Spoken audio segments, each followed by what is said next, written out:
I know of no other regime in the world today, none, that is as entangled to, involved in, proud of its terrorist activities.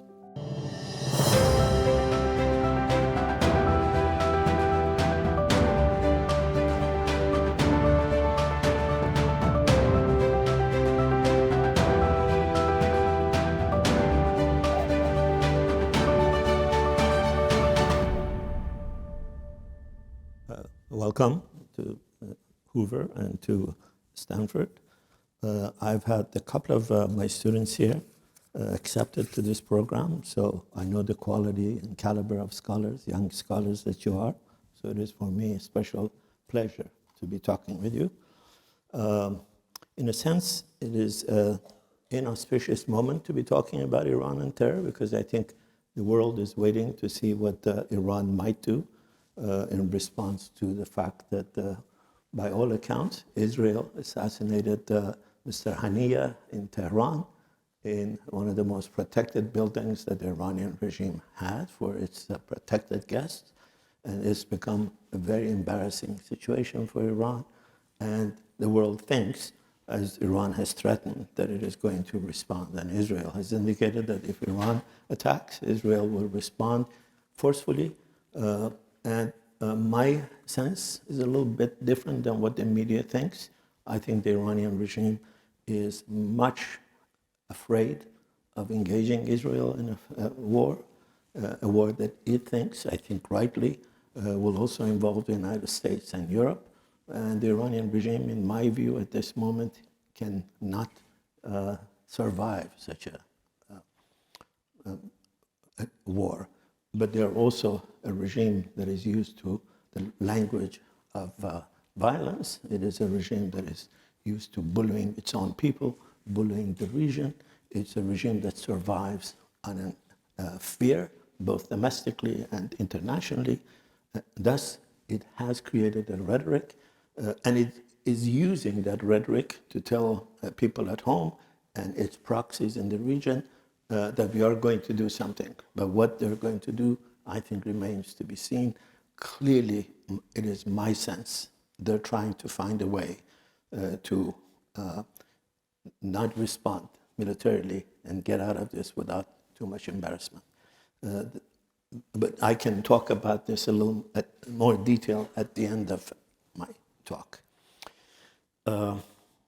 This regime, I think, I know of no other regime in the world today, none, that is as entangled to, involved in, proud of its terrorist activities.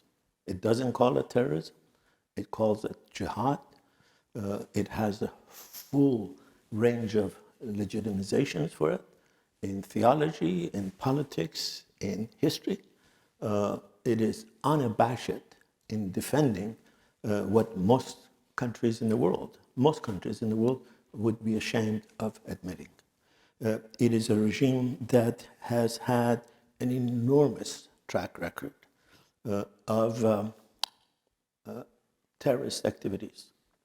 It is very difficult to count them, but if you begin at the beginning of this regime took power essentially with a terrorist act that radicalized the situation in Iran. I lived in Iran at the time.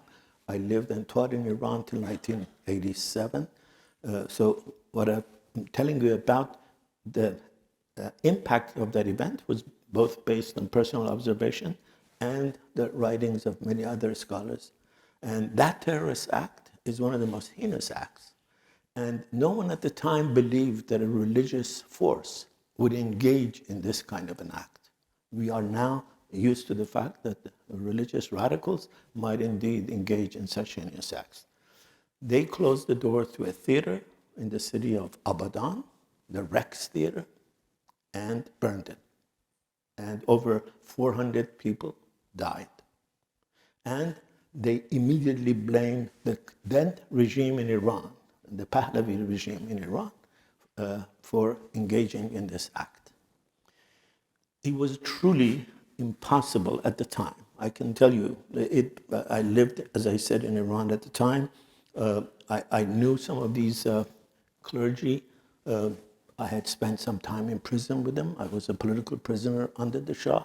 So I knew some of these people firsthand. I spent months with them. I would not have imagined that any religious force that claims to bring in a religion of democracy, as they called it, would engage in such an act. Today, there is no doubt, absolutely no doubt, that it was religious forces. We don't know whether Khomeini directly ordered it. That we don't know. But the fact that the religious forces ordered it, knowing that it would radicalize the regime, knowing that it radicalized the opposition, knowing that it would begin to have the slogan of an end, death to the Shah, death to America, they engaged in it. And once they came to power, they clearly consolidated their hold on power with another egregious act of terrorism, state terrorism. That is when students climbed the walls of the U.S. Embassy and held the U.S. diplomats hostage for 444 days. It was extremely Machiavellian calculated to consolidate the clerical despotism. This regime came to power with the promise of creating a democracy, a republic, and it has created what is now clearly one of the most sinister pseudo-totalitarian regimes in the world. And if it isn't a fully totalitarian regime, it is only because the Iranian people have fought it. Iranian civil society has been stronger than this regime imagined. Iranian women have been braver than this regime could ever imagine. They have created a resistance to this effort to create a pseudo-totalitarian society. Political theorists tell us that regimes are of two kinds. Some engage in what they call Soulcraft.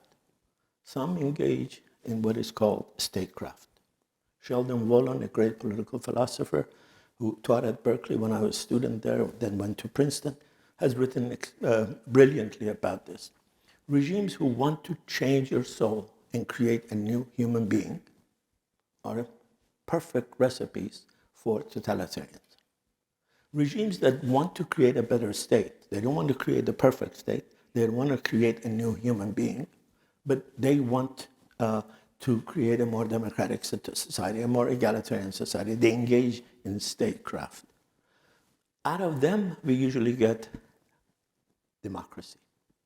The Iranian regime, unambiguously, in its constitution, in the writings of its leader, is engaged in soulcraft.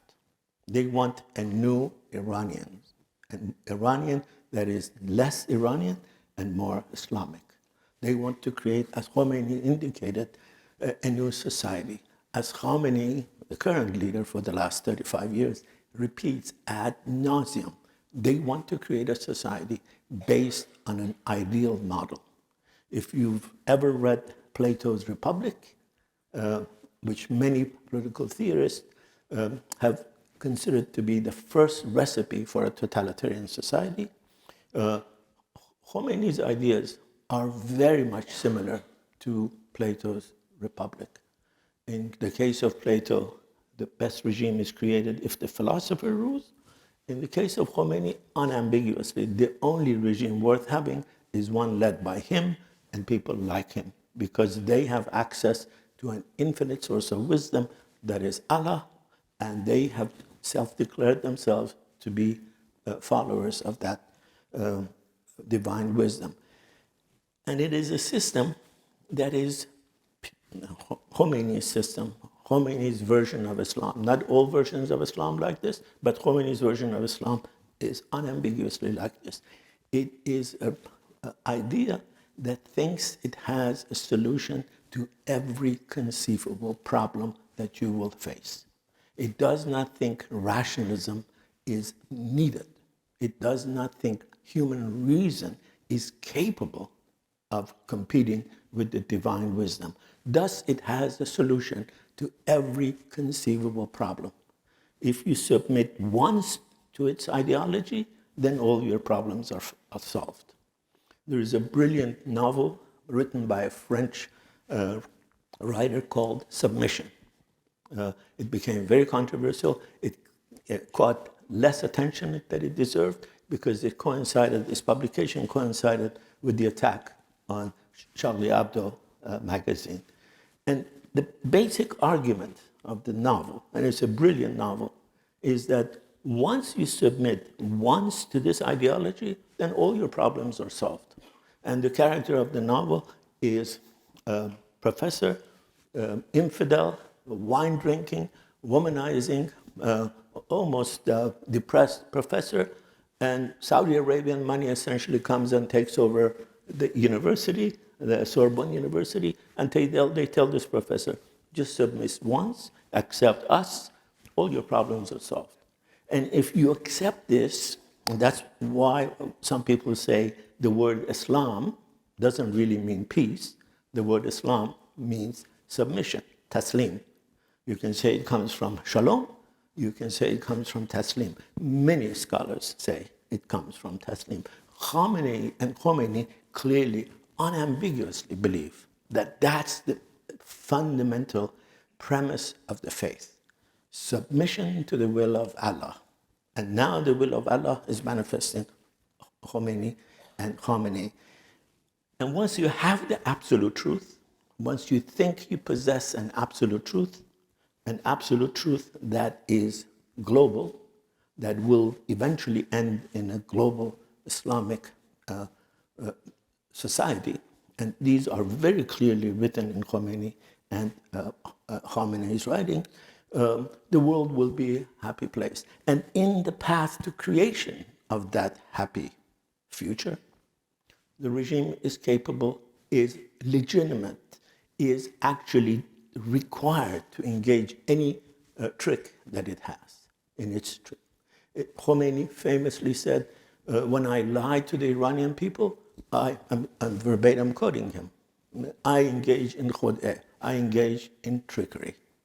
A fundamental precept, not a tactical use, a fundamental precept of Khomeini and Khamenei's version of Islam is the concept of taqiyyah, which means you can lie to your enemy in order to save the faithful.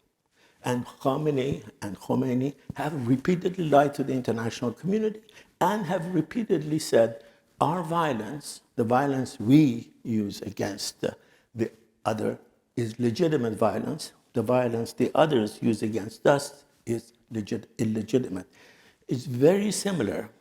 The language that they use to legitimize their terrorism is very similar, structurally similar, to the language that some Marxists in Soviet Union used to use to legitimize their version of violence and attack what they called bourgeois violence. There's two kinds of violence. Our violence is good violence, or revolutionary. Their violence is counter-revolutionary. So this regime is theoretically committed to the notion that jihad, holy war, is incumbent on everyone. Khomeini literally has written, and I'm again literally quoting, that if you as a Muslim witness someone say nasty things about the Prophet, the word theologically is sabbe imam, bad-mouthing the Imam, the Prophet, it is incumbent on you to try to stop him. First verbally, then threatening him, finally killing him. If that is not a license for individual terrorism, individual vigilantism, I don't know what is. But the state also has usurped that right. And one of the reasons they have continued, sadly, is that the international community has played along.